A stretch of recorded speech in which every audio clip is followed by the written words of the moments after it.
حلقہ اسمبلی نامپلی کے آصف نگر ڈویژن میں واقع ایک فنکشن ہال میں پرجا پالنا پروگرام کا انعقاد عمل میں آیا۔ اس موقع پر صدر کل ہند مجلس اتحاد المسلمین و رکن پارلیمان حیدرآباد بیرسٹر اسد الدین اویسی اور مجلسی رکن اسمبلی نامپلی محمد ماجد حسین نے دورہ کر کے آصف نگر ڈویژن میں منعقد کیے گئے پرجا پالنا پروگرام کا معائنہ کیا۔ اس موقع پر آصف نگر کارپوریٹر محمد موسیٰ، سابق کارپوریٹر آصف نگر خواجہ معین الدین، سابق کارپوریٹر وجے نگر کالونی محمد وسیم، آصف نگر ڈویژن کے مجلس کے پرائمری یونٹ کے ارکان موجود تھے۔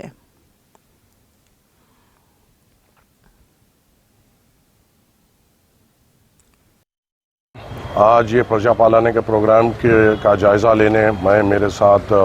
مقامی کارپوریٹر موسیٰ صاحب اور سابقہ کونسلر معین صاحب اور تمام ابتدائی صدور معتمدین ہم نامپلی علاقے کے الگ الگ کاؤنٹرز کا دورہ کر رہے ہیں۔ الحمدللہ عوام کا ہجوم ہے اور پوری طریقے جس طریقے سے بھی سہولتیں جو فراہم کی جا رہی ہے، ہم پوری کوشش کر رہے ہیں کہ اچھی سے اچھی سہولتیں یہاں پہ فراہم کی جائیں، اور خاص طور سے میں عوام کو آپ کے ذریعے سے یہ بتانا ضروری سمجھتا ہوں کہ خاص طور سے جو آصف نگر حلقہ ہے،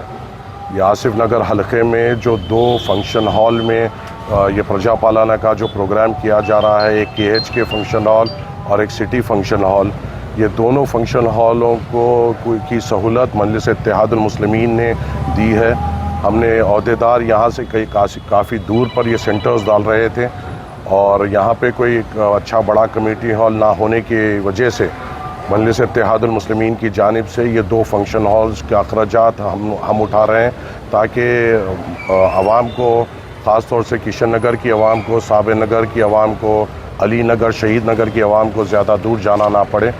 KH کے فنکشن ہال اور سٹی فنکشن ہال کی پوری طور پہ ذمہ داری مجلس اتحاد المسلمین اٹھا رہی ہے، اور یہ 6 تاریخ تک یہ فنکشن ہال عوام کی خدمات کے لیے موجود رہیں گے، اور اس کے جو بھی اخراجات رہیں گے وہ انشاءاللہ مجلس اتحاد المسلمین